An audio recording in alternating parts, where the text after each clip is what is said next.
ഞങ്ങളും ക്രൂശിക്കപ്പെട്ട ക്രിസ്തുവിനെ പ്രസംഗിക്കുന്നു. ദൈവത്തിന് സ്തോത്രം. യെരൂശലേം പുത്രിമാരൻ ചുറ്റും നിന്നു രാപ്പകൽ, പ്രിയനോടുള്ള അനുരാഗം കവർന്നിടുകിൽ. യെരൂശലേം പുത്രിമാരൻ ചുറ്റും നിന്നു രാപ്പകൽ, പ്രിയനോടുള്ള അനുരാഗം കവർന്നിടുകിൽ. സുന്ദരനാം മനോഹരം നിന്നെ പിരിഞ്ഞി ലോകയാത്ര, പ്രാകൃതരാം ജാരന്മാരെ വരിക്കുമോ വത്സല. മണ്ണെ പ്രതി മാണിക്യം നേടിയുകില്ല ഞാൻ, ഈ മണ്ണെ പ്രതി മാണിക്യം നേടിയുകില്ല ഞാൻ. വെള്ളത്തിൽ കുമിള പോലെ മിന്നി വിളങ്ങിടുന്ന ജഡിക സുഖങ്ങൾ എന്നെ എതിരേകുകിൽ. വെള്ളത്തിൽ കുമിള പോലെ മിന്നി വിളങ്ങിടുന്ന ജഡിക സുഖങ്ങൾ എന്നെ എതിരേകുകിൽ.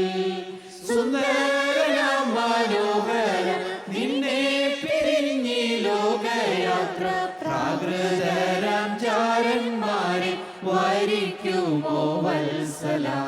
മണ്ണെ പ്രതി മാണിക്യം വേടിയുകില്ല ഞാൻ, ഈ മണ്ണെ പ്രതി മാണിക്യം വേടിയുകില്ല ഞാൻ. ലോക സുഖ സൗകര്യങ്ങളാകുന്ന പ്രതാപങ്ങൾ മോടിയോടു കൂടി എന്നെ മാടി വിളിച്ചാൽ. ലോക സുഖ സൗകര്യങ്ങളാകുന്ന പ്രതാപങ്ങൾ മോടിയോടു കൂടി എന്നെ മാടി വിളിച്ചാൽ. സുന്ദര മനോഹരം നിന്നെ പിരിഞ്ഞി ലോകയാത്ര, പ്രാകൃതരാം ജാരന്മാരെ വരിക്കുമോ വത്സല. മണ്ണെ പ്രതി മാണിക്യം വേടിയുകില്ല ഞാൻ, ഈ മണ്ണെ പ്രതി മാണിക്യം വേടിയുകില്ല ഞാൻ. ദൈവത്തിന് സ്തോത്രം. ആശ്വാസകരമായ കാര്യം, ഈ പ്രിയ ഇരിക്കുന്നത് മുള്ളിടയിലെ താമര പോലെ ഇരിക്കുന്നത് പ്രിയൻ കാണുന്നു എന്നുള്ളതാണ്. കർത്താവ് എല്ലാം കാണുന്നു. പ്രലോഭനങ്ങളിലായിട്ട് ഈ യെരൂശലേം പുത്രിമാർ ചുറ്റും ഇരിക്കുന്നതും പാടുന്നതും എല്ലാം കർത്താവ് കാണുന്നു. നമ്മുടെ ജീവിതത്തിലിരുന്ന ഞെരുക്കങ്ങൾ കർത്താവ് കാണുന്നു. വീർപ്പുമുട്ടിക്കൊണ്ട് നാം ഇരിക്കുന്നത് കർത്താവ് കാണുന്നു. നൊന്ത് വിങ്കിയിരിക്കുന്നത് കർത്താവ് കാണുന്നു. നമ്മുടെ ഭാരങ്ങൾ, പ്രാരബ്ധങ്ങളെല്ലാം കർത്താവ് കാണുന്നു. നമ്മുടെ ആവശ്യങ്ങൾ, നമ്മുടെ ഭാരങ്ങൾ, നമ്മുടെ ആകുലങ്ങൾ, നമ്മുടെ ആവലാതികൾ എല്ലാം കർത്താവ് കാണുന്നു. എല്ലാം കാണുന്നു. ദൈവത്തിന് സ്തോത്രം. എല്ലാം കാണാൻ എൻ്റെ യേശു ഉണ്ട്. ദൈവത്തിന് സ്തോത്രം. വിശ്വസിക്കുക, യേശു അറിയാതെ ഒന്നും സംഭവിക്കുന്നില്ല. എന്തൊരാശ്വാസം, എന്തൊരാശ്വാസം. എനിക്കൊരു നാഥനുണ്ട്. അതാണ് സമർപ്പിച്ച ദൈവത്തിൻ്റെ ധൈര്യം. അതാണ്, എനിക്കൊരു നാഥനുണ്ട്, എനിക്ക് അപ്പനുണ്ട്, എനിക്കൊരു കർത്താവുണ്ട്, എനിക്കൊരു നാഥനുണ്ട്, എനിക്കൊരു ഉടമസ്ഥനുണ്ട്, എനിക്ക് ഉടയവനുണ്ട്. ഞാൻ ഏകാഗിയല്ല. ദൈവത്തിന് സ്തോത്രം. ഞാൻ ഒറ്റയ്ക്കല്ല. ഞാൻ ഏകാഗിയെന്ന് എനിക്ക് തോന്നുമ്പോൾ അവൻ്റെ സൈന്യം, സ്വർഗീയ സേനകൾ ചുറ്റും വന്ന് നിൽക്കുന്നത് ഞാൻ അനുഭവിക്കും. യഹോവയുടെ ദൂതൻ അവൻ്റെ ഭക്തന്മാരുടെ ചുറ്റും പാളയിറങ്ങിയവരെ വിടുവിക്കുന്നതാണ് വേദപുസ്തകം പറയുന്നത്. 34 സങ്കീർത്തനം. യഹോവയുടെ ദൂതൻ അവൻ്റെ ഭക്തന്മാരുടെ ചുറ്റും പാളയിറങ്ങിയവരെ വിടുവിക്കുന്നു. എപ്പോഴും നമ്മളെ കാക്കാൻ ക്രിസ്തു തൻ്റെ ദൂതന്മാരാക്കിയിരിക്കുന്നു, മാലാഖമാരാക്കിയിരിക്കുന്നു. സാധു സുന്ദരസിംഗ് ദിവ്യ ദർശനങ്ങളിൽ സ്വർഗീയമായ രഹസ്യങ്ങൾ പലതും കണ്ടു. ഭാരതം കണ്ടിട്ടുള്ളതിലേക്കും ഒരു വലിയ അനുഗ്രഹീതനായ ഒരു താമസവര്യനായിരുന്നു സാധു സുന്ദരസിംഗ്. സിഖ് ബ്രാഹ്മണ യുവാവ്. പക്ഷേ ക്രിസ്തുവിനെ നേരിട്ട് കണ്ടതുകൊണ്ട് ക്രിസ്തു മതം സ്വീകരിച്ചു, ഒരു വിശ്വാസിയായി. അദ്ദേഹം പറയുന്നുണ്ട്, ഞാൻ യേശുവിനെ നേരിട്ട് കണ്ടില്ലായിരുന്നുവെങ്കിൽ ഇന്നത്തെ ക്രിസ്ത്യാനികളുടെ, പ്രത്യേകിച്ചും സുവിശേഷകരുടെ ജീവിതം കണ്ട് ഞാൻ മണ്ണുമടുത്ത് ഞാൻ ഹിന്ദുമതത്തിലേക്ക് പോകുമായിരുന്നുവെന്ന്. കാരണം ഈ വിശ്വാസികളായി, മിഷണറിമാരായി വേലയ്ക്കിറങ്ങുന്നവരുടെ ജീവിതം കണ്ടിട്ട് എനിക്ക് ഇതിനേക്കാൾ ഭേദം ഞാൻ പണ്ട് ജീവിച്ച ജീവിതമായിരുന്നല്ലോ എന്ന് തോന്നിപ്പോയി എന്ന്. ലജ്ജാകരമാണത്. കാരണം നമ്മൾ വിശ്വാസികളിൽ ലജ്ജിക്കണം. പ്രിയപ്പെട്ടവരെ, സുന്ദരസിംഗ് ദിവ്യദർശനങ്ങൾ കണ്ടു. ഈ മാലാഖമാർ ഓരോരുത്തരും ഓരോ കാര്യങ്ങൾ ചെയ്യുന്നത്, ദൈവം ഓരോ മാലാഖമാരെ ഓരോ കാര്യങ്ങൾ ചട്ടം കെട്ടിവിടുന്നത്. ഒരാൾ പാപം ചെയ്യാനായിട്ട് പ്രേരണ വന്ന് അയാളുടെ മുറിക്കകത്ത് പാപം ചെയ്യാൻ തുടങ്ങുമ്പോഴേക്കും ദൈവത്തിൻ്റെ മാലാഖമാർ അതിവേഗം പാഞ്ഞു ചെന്ന് അയാളെ പാപം ചെയ്യുന്ന അയാൾ മാറ്റിയെടുക്കാൻ നോക്കുന്നു. ആ പ്രലോഭനത്തിൽ നിന്ന്, ആ പ്രേരണയിൽ നിന്ന് മാറ്റിയെടുക്കാൻ നോക്കുന്നു. അയാൾ പിന്നെയും ആ മാലാഖമാർ ഒന്നും ഞാൻ അറിയുന്നില്ല, പക്ഷേ വേണ്ട വേണ്ട എന്ന് ചിന്തിച്ചു. അത് മാലാഖമാർ കൊടുത്ത ചിന്തയാണ്. അപ്പോൾ പിന്നെയും ധൈര്യപ്പെട്ട് പിന്നെയും പാപം ചെയ്യാൻ തുടങ്ങുന്നു. അപ്പോൾ ഈ മാലാഖമാർ അവിടെ നിന്ന് കെട്ടിപ്പിടിച്ചുകൊണ്ട് മാലാഖമാർ കരയുന്നു. സുദർശി കാഴ്ചകൾ കണ്ടു. സ്വർഗീയമായ കാഴ്ചകളാണ്. സ്വർഗത്തിലുള്ള വിശുദ്ധന്മാർ ചില ഭൂമിയിലുള്ള ദൈവമക്കളെ സഹായിക്കാൻ ഭൂമിയിലേക്ക് പറഞ്ഞു വിടുന്നു. ദൈവം വിശുദ്ധന്മാർ പറഞ്ഞു വിടുന്നു. ഇതെല്ലാം കേൾക്കുമ്പോൾ നിങ്ങൾക്ക് പുതുമ തോന്നും. നിങ്ങൾ വിശ്വസിക്കൂ, നാം ഒറ്റയ്ക്കല്ല. അതൊരാശ്വാസമല്ലേ? ഞാൻ ഒറ്റയ്ക്കല്ല, എനിക്ക് കൂട്ടുകാരുണ്ട്, എനിക്ക് സഹായികളുണ്ട്, എന്നെ താങ്ങാൻ ആളുണ്ട്, എൻ്റെ യേശുണ്ട്, യേശുവിൻ്റെ മാലാഖമാരുണ്ട്, യേശുവിൻ്റെ വിശുദ്ധന്മാരുണ്ട്. എന്തൊരു ഭാഗ്യകരമായ കാര്യമാണത്. ഞാൻ ഏകാഗിയല്ല. സ്തോത്രം.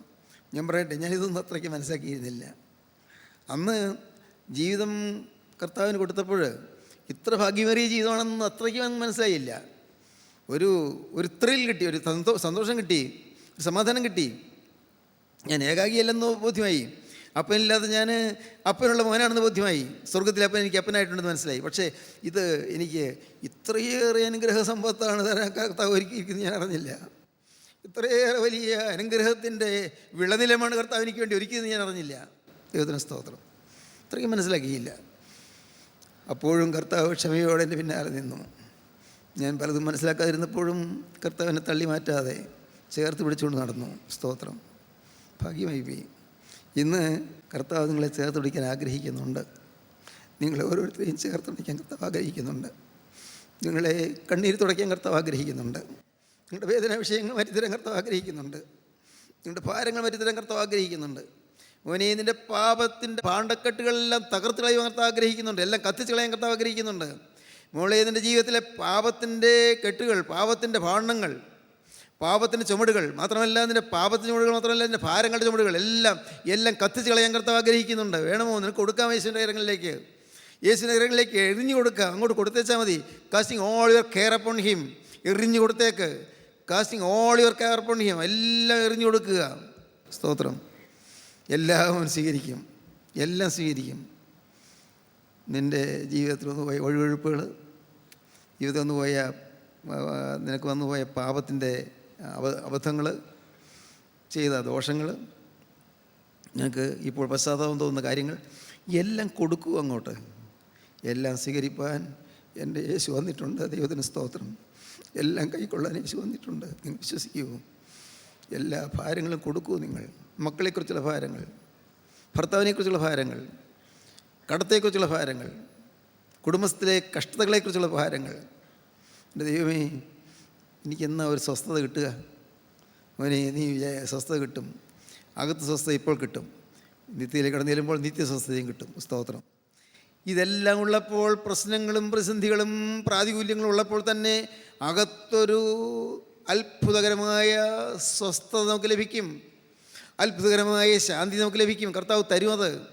യഹോവയുടെ ദൂതൻ അവൻ്റെ ഭക്തന്മാരുടെ ചുറ്റും പാളയമറിഞ്ഞ് ഒടുവിക്കുന്നു. ചുറ്റും പാളയമറിഞ്ഞ് ഒടുവിക്കുന്നു. ദൈവത്തിന് സ്തോത്രം.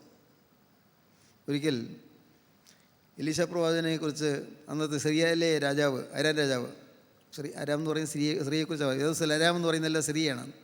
സ്ത്രീയിൽ രാജാവ് ഈ എലീശാ പ്രവാചകൻ്റെ കാര്യം കേട്ടു. ശമരിയ യഹൂദിയുടെ അടുത്ത സ്ഥലമാണ്. ഈ ശമരിയിൽ പ്രവാചകനിരിക്കും. പ്രവാചക പ്രവചനമുണ്ട്. ഈ രാജാവ്, അരാം രാജാവ് സൈന്യങ്ങളയക്കും ഈ യഹൂദിയെ ആ ദേശത്തെ മുഴുവൻ നശിപ്പിക്കാൻ.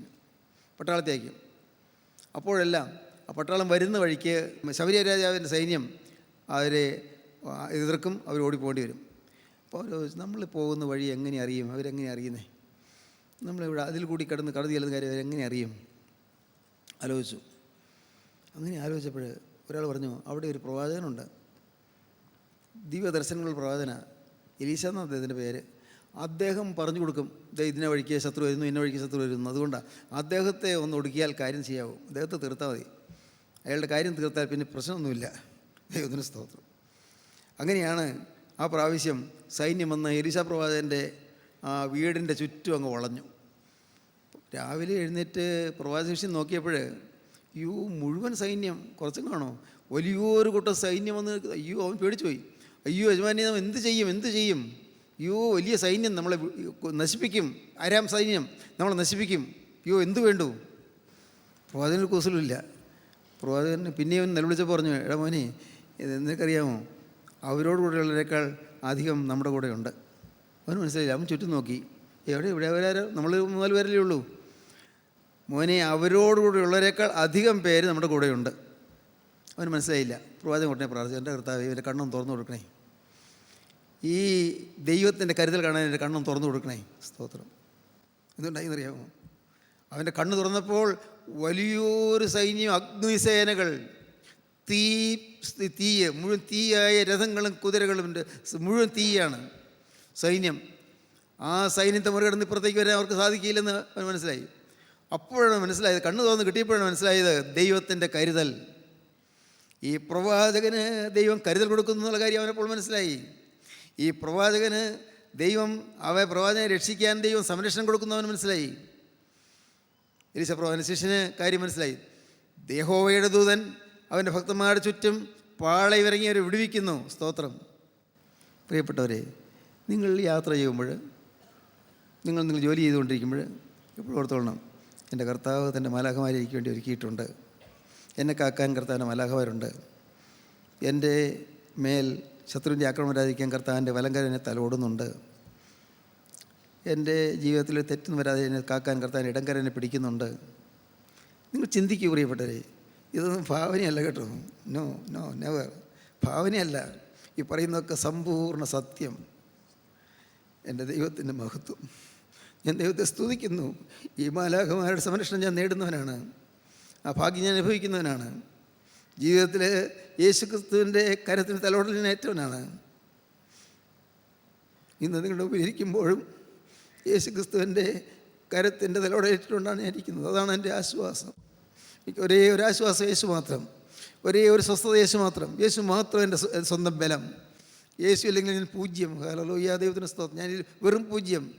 യേശു ഇല്ലെങ്കിൽ ഞാൻ വെറും കരിക്കട്ട. ഈ യേശു ആ തീയോട് ഞാൻ ചേർന്നിരിക്കുമ്പോൾ, പരിശുദ്ധാത്മാവിൻ്റെ അഗ്നിയോട് ചേർന്നിരിക്കുമ്പോൾ ഈ കരിക്കട്ട തീ പിടിക്കും. ദൈവത്തിന് സ്തോത്രം.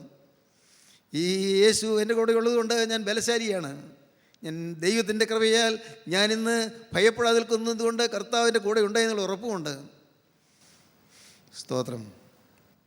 മുള്ളുകളേറ്റ് പിടയുന്നു. മുള്ളുകടയിൽ താമര പോലെ കന്യകമാരുടെ ഇടയിൽ എൻ്റെ പ്രിയ ഇരിക്കുന്നു. ആ പ്രിയൻ കിളിവാതിൽ കൂടി നോക്കി. അടുത്ത വാക്യം വായിച്ചേ. കാട്ടുമരങ്ങളുടെ ഇടയിൽ ഒരു നാരകം പോലെ യൗവനക്കാരുടെ ഇടയിൽ എൻ്റെ പ്രിയൻ ഇരിക്കുന്നു. അതിൻ്റെ നിഴലിൽ ഞാൻ അതിമോദത്തോടെ ഇരുന്നു. അതിൻ്റെ പഴം എൻ്റെ രുചിക്ക് മധുരമായിരുന്നു. അവൻ എന്നെ വീഞ്ഞു വീട്ടിലേക്ക് കൂട്ടിക്കൊണ്ടു ചെന്നു. എൻ്റെ മീതെ അവൻ പിടിച്ചിരുന്ന കൊടി സ്നേഹമായിരുന്നു. എൻ്റെ മീതെ എൻ്റെ പ്രിയൻ കൊടി പിടിച്ചിട്ടുണ്ട്, സ്നേഹത്തിൻ്റെ കൊടി. കഴിഞ്ഞ പ്രാവശ്യം ചിന്തിച്ചല്ലോ, സ്നേഹത്തിൻ്റെ കൊടി പിടിച്ചിട്ടുണ്ട്. എൻ്റെ മീതെ അവൻ പിടിച്ചിരുന്ന കൊടി സ്നേഹമായിരുന്നു. സ്നേഹത്തിൻ്റെ കൊടിയുടെ കീഴിലാണ് എന്നെ ഇരിക്കുന്നത്. ഒരു ദിവ്യ സ്നേഹം എന്നെ വലം ചെയ്ത് നിൽക്കുന്നു. പരിശുദ്ധ സ്നേഹം എൻ്റെ ചുറ്റും നിൽക്കുന്നു. പരിശുദ്ധമായൊരു സ്നേഹം, ക്രൂശിലെ സ്നേഹം, അത് ആ കൊടി എൻ്റെ മീതെ പിടിച്ചിരിക്കുന്നു. ആ ജയമുള്ള സ്ലീബ എൻ്റെ മീതെ നിവൃത്തിയിരിക്കുന്നു. എൻ്റെ മീതെ അവൻ പിടിച്ചിരുന്ന കൊടി സ്നേഹമായിരുന്നു. ആ കൊടി, ആ സ്നേഹത്തിൻ്റെ കൊടി, അത് സമൂർത്തമായി നാം കാണുന്നത്, അത് കോൺക്രീറ്റായി നാം കാണുന്നത്, വസ്തുനിഷ്ഠമായി നാം കാണുന്നത്, അത് ഗോകുൽത്തായിലാണ്. ഗോകുൽത്തായിലെ കുരിശ്, അതാണ് കൊടി. ദൈവത്തിന് സ്തോത്രം. ഈ പാവപ്പെട്ട വിശ്വാസിയെ ഈ കുരിശിലെ സ്നേഹം വശീകരിച്ച് നിർത്തിയിരിക്കുകയാണ്. മറ്റേതിനേക്കാളും വലുതായി അദമ്യമായ ശക്തിയുള്ള ഈ ക്രൂശിലെ സ്നേഹം നമ്മെ ചേർത്തണച്ച് പിടിക്കുകയാണ്. ക്രൂശിലെ സ്നേഹം, എല്ലാവരോടും ക്ഷമിക്കുന്ന സ്നേഹം, എല്ലാവരോടും പൊറുക്കുന്ന സ്നേഹം, ആരോടും ശത്രുതയില്ലാത്ത സ്നേഹം, ആരെക്കുറിച്ചും വിലക്കുറവില്ലാത്ത സ്നേഹം, എല്ലാവരെയും മാനിക്കുന്ന സ്നേഹം, എല്ലാവരെയും എന്നേക്കാൾ ശ്രേഷ്ഠരായിട്ട് എണ്ണുന്ന സ്നേഹം. ഹല്ലേലൂയ, ദൈവത്തിന് സ്തോത്രം. പ്രിയപ്പെട്ടവരെ, പാപിയുടെ ആശയും ആവേശവും അതാണ്, ഈ സ്നേഹമാണ്. ഈ സ്നേഹം, ക്രൂസിലെ സ്നേഹം. എൻ്റെ മീതെ പിടിച്ചിരുന്ന കൊടി സ്നേഹമായിരുന്നു. ആ കൊടി പിടിച്ചു കൊണ്ടിരിക്കുന്നു. ഇവൾ നോക്കുമ്പോഴുണ്ട് എൻ്റെ പ്രിയൻ അവിടെ കിളിവാതിൽ കൂടി നോക്കുന്നു. തുറന്ന് വായിക്കുമ്പോൾ കാണാം, എൻ്റെ പ്രിയൻ കിളിവാതിൽ കൂടി നോക്കുന്നു. പക്ഷേ അവൻ നോക്കുമ്പോൾ എൻ്റെ മീതെ ഒരു കൊടി പിടിച്ചിരിക്കുന്നവരാണ് എനിക്ക് തോന്നുന്നത്. അവൻ നോട്ടത്തിൽ കൂടി ഒരു കൊടി എൻ്റെ മേലെ വരുന്നു. സ്തോത്രം. പ്രിയപ്പെട്ടവരെ, യേശുക്രിസ്തു അരികത്തേക്ക് വരുന്ന ഭാഗ്യം, നിങ്ങളുടെ ജീവിതത്തിൽ അത് വേണം കേട്ടോ, തീർച്ചയായിട്ടും വേണം. യേശു സമീപത്ത് വരുന്ന സ്നേഹം. ആപത്തുകൾ ഉണ്ട്, തീർച്ചയായിട്ടും ഉണ്ട്, എല്ലാവർക്കും വരും. വിശ്വാസികൾക്കും വരും. രോഗങ്ങൾ വരും, വിശ്വാസികൾക്കും വരും. പിന്നെന്താ വ്യത്യാസം? വിശ്വാസികൾക്ക് ആപത്ത് വരുമ്പോൾ കൃപ കൂടെയുണ്ട്, വിശ്വാസികൾക്ക് രോഗം വരുമ്പോൾ കൃപ കൂടെയുണ്ട്, വിശ്വാസികൾക്ക് പ്രതിസന്ധികൾ വരുമ്പോൾ കൃപ കൂടെയുണ്ട്. കൃപ, ക്രിസ്തുവിൻ്റെ കൃപ. ആ കൃപയുടെ കാര്യം മാറരുത്. അതാണ് നമ്മൾ പ്രാർത്ഥിക്കേണ്ടത്. കർത്താവേ, എന്നിൽ നിന്ന് നിൻ്റെ കൃപയുടെ കാര്യം മാറരുതേ, കൃപയുടെ കാര്യം മാറരുതേ. നിങ്ങൾ പ്രാർത്ഥിക്കണത്, യേശുവേ, എന്ത് സാഹചര്യത്തിലും നിൻ്റെ കൃപയുടെ കാര്യം എൻ്റെ തലയ്ക്ക് മീതെ പിടിച്ചിരിക്കുന്ന കൊടി എന്നിൽ നിന്ന് മാറിപ്പോകല്ലേ, ആ കൃപയുടെ കാര്യത്തിൽ നിന്ന് മാറിപ്പോകരുതേ. സ്തോത്രം. അതാണ് നാം പാടിയല്ലോ, നാഥ ദൂരെ പോകരുതേ,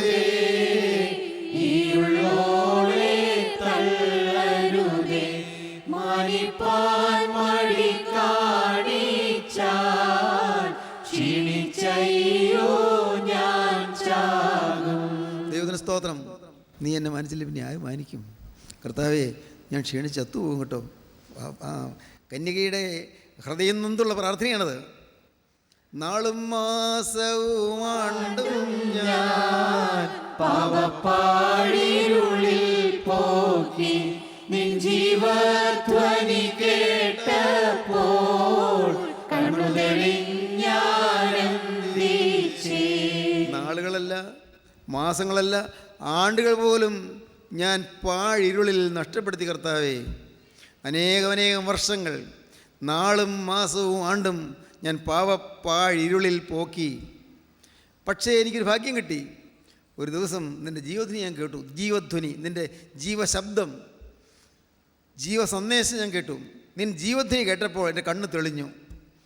കണ്ണടഞ്ഞിരിക്കുകയായിരുന്നു, അകക്കണ്ണടഞ്ഞിരിക്കുകയായിരുന്നു, എൻ്റെ കണ്ണ് തെളിഞ്ഞു. ഇപ്പോൾ എനിക്ക് ആനന്ദമായി.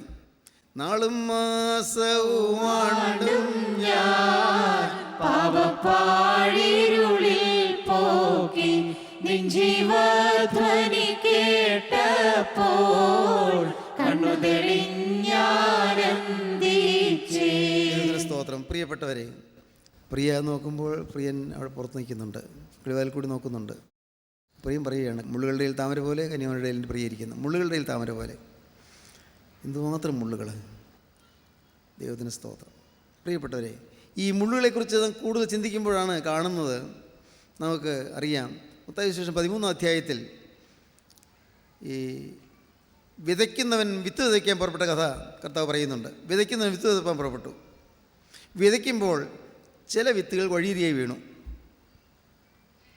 ചില വിത്തുകൾ പാറപ്പുറത്ത് വീണു, ചില വിത്തുകൾ മുള്ളുകളുടെ ഇടയിൽ വീണു, ചില വിത്തുകൾ നല്ല നിലത്ത് വീണു. വിതച്ചുകൊണ്ട് പോവുക. നടന്ന് അങ്ങ് ഉറച്ചുപോയ ആ ഭൂമിയിൽ, നടപ്പാതയിൽ ഈ വിത്തിട്ടു. ആ വിത്ത് നടപ്പാതയിൽ ഇട്ടത് പ്രയോജനപ്പെട്ടില്ല. ചിലത് പാറമേൽ വീണു. പാറയിൽ അല്പം മണ്ണൊക്കെ ഉണ്ട്, മുളച്ചു. പക്ഷേ ആ പാറയിലേക്ക് വേരോടാൻ നിർവാഹമില്ലല്ലോ, ഉണങ്ങിപ്പോയി. ചിലത് മുള്ളിനിടയിൽ വീണു. മുള്ളിനിടയിൽ വീണ വിത്ത്, ദൈവത്തിന് സ്തോത്രം, അത് മുളച്ചു. പക്ഷേ അത് മുളച്ചിങ്ങൾ വളരുമ്പോൾ ഈ മുള്ളതിന് ഞെരുക്കി കളഞ്ഞു. മുള്ള് ഞെരുക്കി. മുളച്ചു വരുന്ന ആ വിത്ത്, അത് ആ ചെടിയെ മുള്ള് ഞെരുക്കി കളഞ്ഞു. ശേഷം 13-ാം അധ്യായത്തിൽ വിതയ്ക്കുന്നതിൻ്റെ കഥ പറഞ്ഞിരിക്കുന്നത് വായിക്കാം. വിത്ത് വിതയ്ക്കുമ്പോൾ ചിലത് വഴിയേറിയെ വീണു. വഴിയേറി വീണത് അതുകൊണ്ട് പുറകുകൾ കുത്തിക്കൊണ്ടുപോയി. പലതും കൊത്തിക്കൊണ്ടുപോയി. ചിലത് പാറസ്ഥലത്ത് വീണു. മണ്ണില്ല, കുറച്ചേ ഉള്ളൂ, ആഴമില്ല, അതുകൊണ്ട് ഉണങ്ങിപ്പോയി, പെട്ടെന്ന് ഉണങ്ങിപ്പോയി. ചിലത് മുള്ളിനിടയിൽ വീണു. മുള്ള് മുളച്ച് വലുതായി അതിനെ ഞെരുക്കിക്കളഞ്ഞു.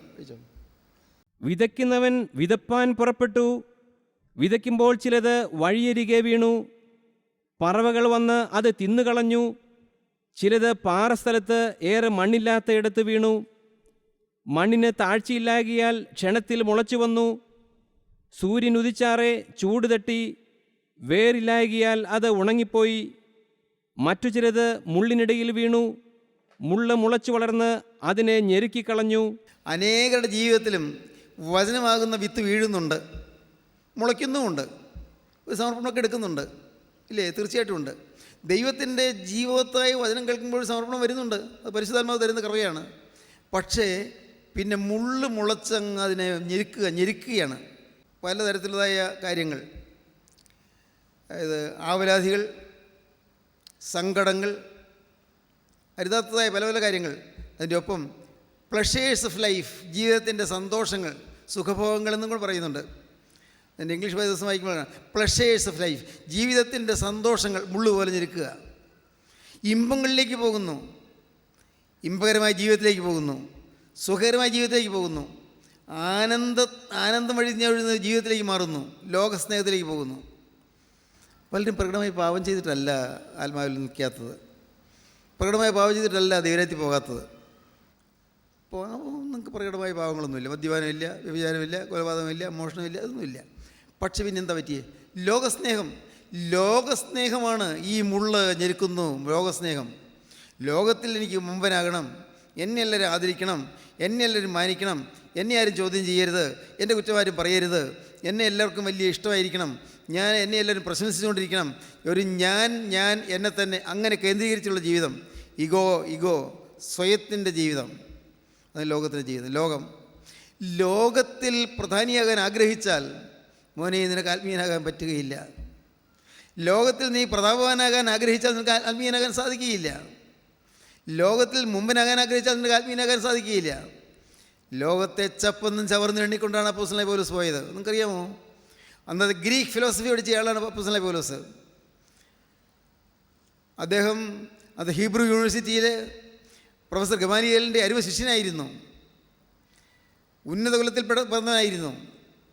എന്നാൽ ആഠ്യത്വമുള്ള കുടുംബത്തിൽ പിറന്നവനായിരുന്നു. ആഭിജാത്യമുള്ള കുടുംബത്തിൽ പിറന്നവനായിരുന്നു.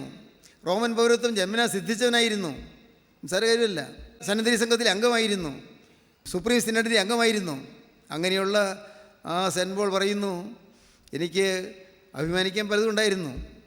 ഫിലിപ്പിയ ലേഖനം 3-ാം അധ്യായം വായിക്കുമ്പോൾ കാണാം, എനിക്ക് അഭിമാനിക്കാൻ പലതും ഉണ്ടായിരുന്നു. ദൈവത്തിന് സ്തോത്രം. ഞാൻ എൻ്റെ ഗോത്രം ബെന്യാമീൻ ഗോത്രം, ഞാൻ എൻ്റെ കുടുംബം ഏറ്റവും ശ്രേഷ്ഠമായ കുടുംബം, ഞാൻ ഏറ്റവും നല്ല പാരമ്പര്യത്തിൽ ജനിച്ച് വളർന്നവനാണ്. പലതും അഭിമാനിക്കാനുണ്ടായിരുന്നു. ലാഭമായിരുന്നൊക്കെയും ഞാൻ ഛേദമെന്ന് എണ്ണിയിരിക്കുന്നു. യേശുക്രിസ്തു മുഖാന്തരം മൂലം ഞാനെല്ലാം ഛേദമെന്ന് എണ്ണിയിരിക്കുന്നു. യേശുക്രിസ്തു നാമത്തിലെല്ലാം ഛേദമെന്ന് എണ്ണിയിരിക്കുന്നു. ഏത് ലാഭമായിരുന്നൊക്കെയും. പ്രയാസമാണ് കേട്ടോ ക്രിസ്തീയ ജീവിതം. ഇതിങ്ങനെ കേൾക്കുമ്പോൾ നിങ്ങൾക്ക് പ്രയാസം തോന്നും. അപ്പോൾ ലാഭമായിരുന്നൊക്കെ ഛേദമെന്നാണോ? കൊടുമഹിമ നോക്കരുത്, സ്തോത്രം. കുലമേന്മ നോക്കരുത്, ആഠ്യത്വവും അഭിജാത്യവും നോക്കരുത്, നിൻ്റെ വിദ്യാഭ്യാസമോ ഡിഗ്രികളോ പ്രതാപമോ ഒന്നും നോക്കരുത്. ഒന്നുമല്ല. യേശുക്രിസ്തു മുഖാന്തരം യേശുക്രിസ്തുവിൻ്റെ പേരിൽ എല്ലാം ഛേദമെന്ന് എണ്ണുക. എല്ലാ പദവികളും താഴെ വയ്ക്കുക. എല്ലാ പദവികളും, ദൈവത്തിന് സ്തോത്രം, എല്ലാ പദവികളും താഴെ വയ്ക്കുക. എനിക്കൊന്നും വേണ്ട, എനിക്ക് ഈ ലോകയിമ്പം വേണ്ട, പ്രിയനെ നീ മതി. വേണ്ട ഈ ലോകയിമ്പം പ്രിയനേ നീ മതി. വേണ്ട ഈ ലോകയിമ്പം പ്രിയനേ നീ മതി. എന്നും വാഴ്ത്തിപ്പാടും ഞാൻ, ആമേൻ. എന്നും വാഴ്ത്തിപ്പാടും ഞാൻ. ധാരാളം പാട്ടുകൾ നമുക്കറിയാമല്ലോ. വേണ്ട, എനിക്ക് ലോകയിമ്പം വേണ്ട. ദൈവത്തിന് സ്തോത്രം. ലോകമേതും യോഗ്യം അല്ലെനിക്കതാൽ ശോകമില്ല ഭാഗ്യം ഉണ്ട് ക്രിസ്തുവിൽ. ലോകമേതും യോഗ്യം അല്ലെനിക്കതാൽ ശോകമില്ല ഭാഗ്യം ഉണ്ട് ക്രിസ്തുവിൽ. നാഥനു മുൾമുടി നൽകിയ ലോകമേ നീ തരും പേരെനിക്കെന്തിനായി. നാഥനു മുൾമുടി നൽകിയ ലോകമേ നീ തരും പേരെനിക്കെന്തിനായി. ദൈവത്തിന് സ്തോത്രം. നാഥന് മുൾമുടി നൽകിയ ലോകം, നീ എനിക്ക് തരുന്ന പേരെനിക്ക് വേണ്ട. ലോകം തരുന്ന ഇമ്പങ്ങൾ എനിക്ക് വേണ്ട. ലോകം തരുന്ന ബഹുമതികൾ എനിക്ക് വേണ്ട ഈ ലോകമ്പം പ്രിയനെ നീ മതി. ദൈവത്തിന് സ്തോത്രം. വരാമോ നിങ്ങൾക്ക് ആ തീരുമാനത്തിലേക്ക്? പറ്റുമോ നിങ്ങൾക്ക്? ഈ എല്ലാം ചവർന്ന് എണ്ണിക്കൊണ്ട് യേശുവിനെ സ്നേഹിക്കാൻ വരാമോ? ഈ മുള്ളുകളൊന്നും നിങ്ങൾ ഞെരുക്കാതെ നല്ല ഫലം കായ്ക്കുന്ന നല്ല ഒന്നാം തരം കൃഷിയായി നിങ്ങൾ മാറുമോ? ദൈവത്തിന് സ്തോത്രം. 100, 60, 30 മേനിയായി വിളയുന്ന കൃഷിയായി മാറുമോ? ദൈവത്തിന് സ്തോത്രം. 100 മേനി, ചില 100 മേനിയാണ് വിളയുന്നത്, വേറെ ചിലർ 60 മേനിയാണ് വിളയുന്നത്, വേറെ ചിലർ 30 മേനിയാണ് വിളയുന്നത്. പലതരത്തിലാണ്. പക്ഷേ ദൈവത്തിന് ഫലം കായ്ക്കുന്ന വൃക്ഷങ്ങളായി നിങ്ങൾ നിൽക്കുമോ? ദൈവത്തിന് സ്തോത്രം. കർത്താവിൻ്റെ കരങ്ങളിലേക്ക് നിങ്ങളെ കൊടുക്കുമോ? കർത്താവേ, ഇത്രയും കാലം ഒന്നും ഞാൻ അറിഞ്ഞില്ല, ഞാനൊന്നും ഗ്രഹിച്ചില്ല, ഈ ലോകമേ ശരണമെന്ന് ഞാൻ വിചാരിച്ചു, ലോകത്തിൽ ബഹുമതി വേണം, എല്ലാവരുടെയും അംഗീകാരം വേണം, എല്ലാവരുടെയും ബഹുമതി വേണമെന്ന് വിചാരിച്ച് ജീവിച്ചു. കർത്താവേ, തെറ്റിപ്പോയി. എൻ്റെ കർത്താവേ, നിത്യതയിലേക്കുള്ള മുതൽക്കൂട്ട് എനിക്കുണ്ടായില്ല, നിത്യതയിലേക്കുള്ള ധനം ഞാൻ സമ്പാദിച്ചില്ല. എൻ്റെ കർത്താവേ, ഇന്ന് ഞാൻ ഇത് കേട്ടുകൊണ്ടിരിക്കുമ്പോൾ തിരുവുമ്പാകെ ഞാൻ വന്ന് ക്രൂസിൽ വെച്ച് രക്ഷാകാതിൻ്റെ തിരുവുമ്പാകെ ഞാൻ വന്ന് വീണ് ക്രൂസിൻ ചുവട്ടിൽ വീണുകൊണ്ട് ഞാൻ യാചിക്കുന്നു. ക്രൂസിലെ സ്നേഹനിലേക്ക് ഒഴുകി വരണമേ നാഥ. ക്രൂസിലെ സ്നേഹം, ആ തിരക്തത്തിൽ കൂടി ഒഴുകി വരുന്ന സ്നേഹം എൻ്റെ ചങ്കിലേക്ക് ഊറ്റിത്തരണമേ. എൻ്റെ ഹൃദയത്തിലേക്ക് ആ സ്നേഹം വരണമേ. പ്രാർത്ഥിക്കൂ നിങ്ങൾ, യേശുവിനെ ഹൃദയം തുറക്കൂ നിങ്ങൾ, പാവത്തോട് യാത്ര പറയൂ നിങ്ങൾ, ദുശ്ശീലങ്ങളെല്ലാം ഉപേക്ഷിക്കൂ നിങ്ങൾ, കർത്താവിനെ തന്നെ നാഥനായി സ്വീകരിക്കൂ. യേശുവിനെ നിങ്ങളുടെ ഹൃദയം തുറന്നു കൊടുക്കൂ. യേശു നിങ്ങളോട് സംസാരിക്കട്ടെ, യേശു നിങ്ങളെ അനുഗ്രഹിക്കട്ടെ, യേശുവിൻ്റെ കൃപ നിങ്ങളുടെ മേൽ വരട്ടെ. നിങ്ങളുടെ അത്ഭുതകരമായ അനുഭവത്തിലേക്ക് കർത്താവ് നിങ്ങൾ നടത്തട്ടെ. യേശു ക്രിസ്തുവിൻ്റെ രാജ്യത്തിലേക്ക് നിങ്ങൾക്ക് പ്രവേശനം തരട്ടെ. യേശു ക്രിസ്തു രണ്ടാമത്തെ വരയിൽ പറന്നു വരുന്ന വിശുദ്ധന്മാരുടെ നിരയിൽപ്പാൻ നിങ്ങൾക്ക് ഭാഗ്യം ലഭിക്കട്ടെ. ദൈവം നമ്മെ അനുഗ്രഹിക്കട്ടെ. നമുക്ക് പ്രാർത്ഥിക്കാം. കാരുണ്യവാനേ, മഹാപരിശുദ്ധനായ ഞങ്ങളുടെ സ്വർഗീയ പിതാവേ, അനുഗ്രഹീയ നിമിഷങ്ങൾക്കായി ഞങ്ങൾ നിന്നെ സ്തുതിക്കുക, ഞങ്ങൾ നിന്നെ സ്തോത്രം ചെയ്യുന്നു. വചനം കേട്ട എല്ലാവരുടെ മേലും നാഥ നിൻ്റെ കൃപയുടെ കരം വയ്ക്കണമേ എന്ന് പ്രാർത്ഥിക്കുന്നു. ഓരോരുത്തരും യേശുവിനെ തിരിച്ചറിയുവാനും നിത്യതയ്ക്ക് വേണ്ടി ഒരുങ്ങുവാനും ഭാഗ്യം നൽകണമെന്ന് പ്രാർത്ഥിക്കുന്നു. നിത്യ സ്വർഗത്തിൻ്റെ അവകാശികളായി തീരുവാൻ എല്ലാവരെയും അനുഗ്രഹിക്കണമേ. രണ്ടാമത്തെ വേണ്ടി എല്ലാവരെയും ഒരുക്കണമേ. യേശു ക്രിസ്തുവിൻ്റെ സ്നേഹം നിറഞ്ഞ നാമത്തിൽ പ്രാർത്ഥിക്കുന്നു. കൃപയോടെ കേൾക്കണം പിതാവേ. ആമീൻ. ഹല്ലേലൂയ. ദൈവത്തിന് സ്തോത്രം.